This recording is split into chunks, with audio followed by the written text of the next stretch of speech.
Good evening, everyone. In this session, let us learn about memory allocation in C. Okay, so when we talk about the allocation, first initially we will declare a variable in I equals to 9.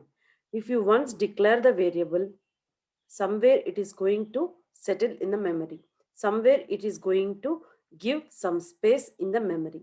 Okay, so when this memory was given, initially when you write a program, right, when you are writing a program, you are declaring some variable, some I equals to 9, j equals to 90, whatever it is. At the time of compilation, the variable is given a memory. Okay, so the memory allocated at the time of compilation is nothing but static memory allocation.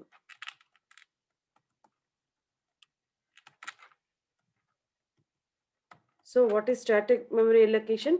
Allocating memory at the time of compile time, at compile time. Okay, so another one is dynamic memory allocation. Dynamic memory allocation is nothing but allocating memory at the time of execution.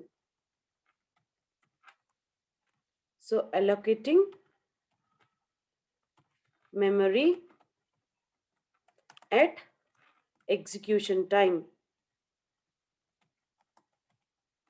So this is dynamic memory allocation.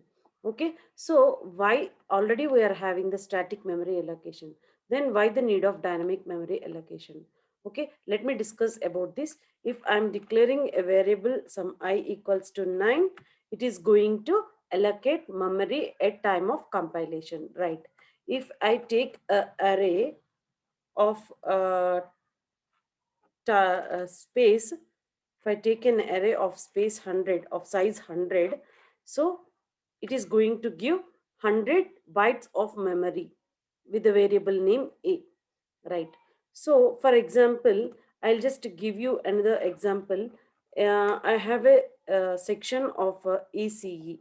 Okay, so in the ECE section we are having some 100 members altogether. We are having 100 members.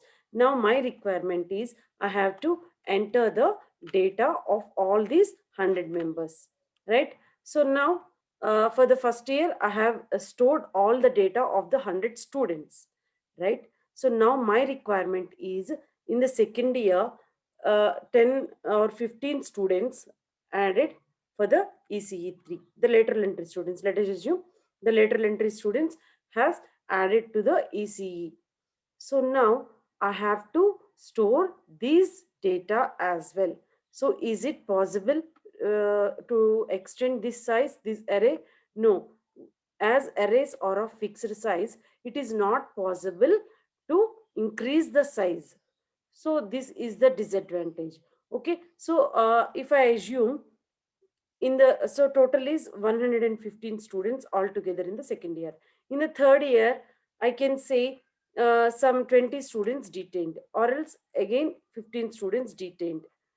So now how many students again I have to decrease array, decrease the number of students to save my memory. So again I have to decrease the size of the array. So this is not possible at the time of compilation, right? At the time of static memory allocation is not possible in these scenarios. So that's why we are going for the dynamic memory allocation. Okay, once we are allocating the memory, right, here I am allocating the memory, right? So now here for assume these are the likewise our home is divided into different different portions, right? One part of the portion in the house is called as kitchen, another part of the house is called a hall, whatever it is. We are just dividing the place and naming it, giving it some name, right? Likewise we are our memory is also divided into some segments. Memory is divided into some segments. So the some part of the memory is called as stack, another part of the memory is called heap, and another is code segment as well. Our variables declared inside the memory are stored either in the stack or in the code segment. Okay, so in the stack, how the data is stored? Again, in the stack, the data or the variables are stored in a continuous memory locations. Okay, so in the stack, my data is stored in the continuous memory locations. So what about the heap? In the heap, my memory is not continuous.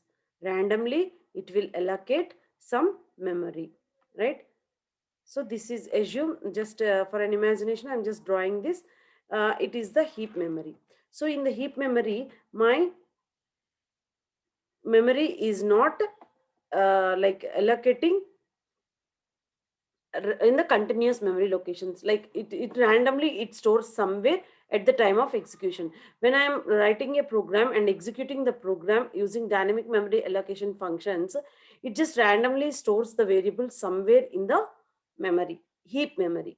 So whenever you are using a static compilation, either in the stack or the code segment the variables are going to store. And whenever I am using the dynamic memory allocation methods or functions, it is going to store in the heap memory. Okay, so in the stack memory, again, directly you can give with the normal variables also, you can store the variables. But when storing in the heap memory, you need a special variables. Those are pointer variables. Okay, only through with the help of the pointer variables itself you can access the heap memory, right? So now let me say you some functions used for dynamic memory allocation. So malloc, m for memory, alloc for allocation. So malloc is one function to allocate memory. Okay, again another one is calloc. So calloc is also a function which is used to allocate memory dynamically. So both the functions are usually allocate memory.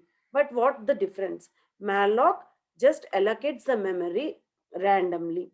And your calloc, if you assign the memory using a calloc function, it will store in continuous memory locations. Okay, in the heap itself it stores continuously.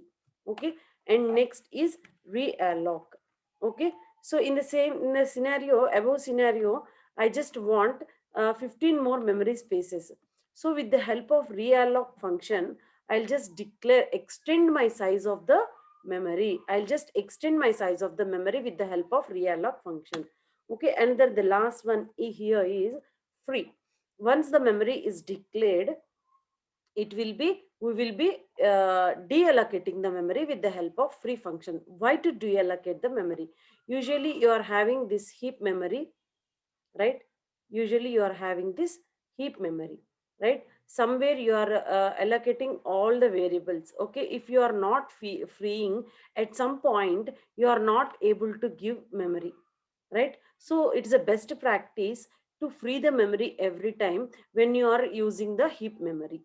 Okay, so let me show you the syntaxes of the following functions, right? So I'll just give you here itself. So here I'm writing the syntax of malloc. So ptr equals to cast type malloc byte and size of int. Okay, or else you can directly give the byte size. Okay, so here I'll just give you the example.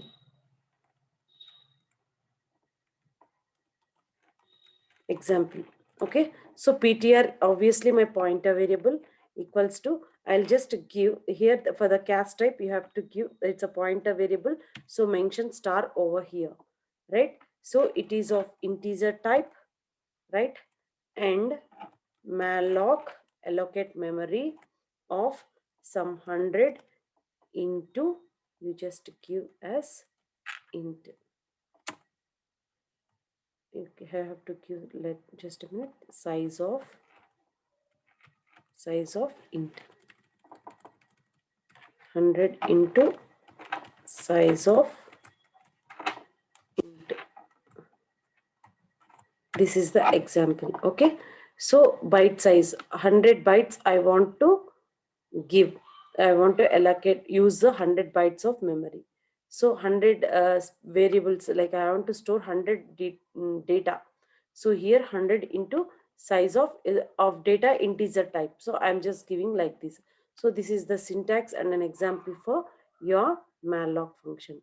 And then again calloc. So again ptr equals to calloc n comma element size, right? Yeah, element size. So here I'll just give you the example.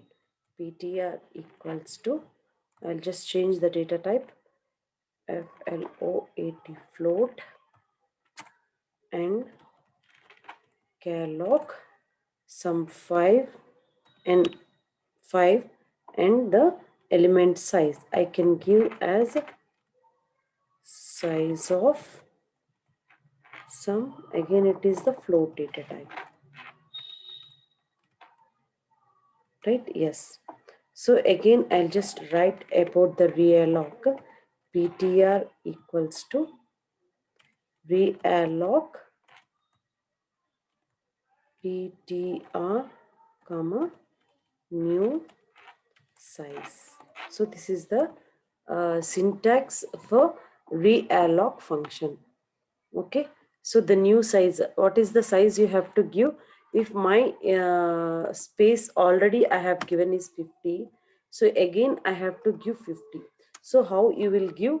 That means a total size of 100 I need, total of 100. Again 50 means I need to give a total of, I need a space total of 100.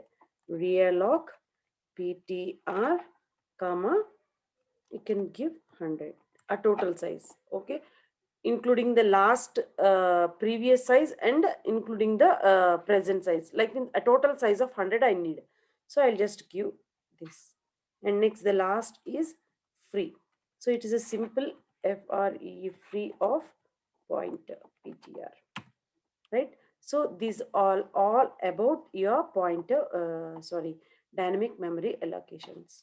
Okay, so at the time of compilation you will be allocating the memory. I'll just let show you the images here. This is the malloc function. Int ptr equals to, it is of integer, malloc function and 5. After this line of statement ptr equals to 20 bytes of memory will be allocated. And the next one is, it is calloc. Again int star ptr equals to, it is of integer type, allocating the memory continuously. If you see the previous image, memory has allocated with the calloc, memory has allocated with a normal it has given just a space.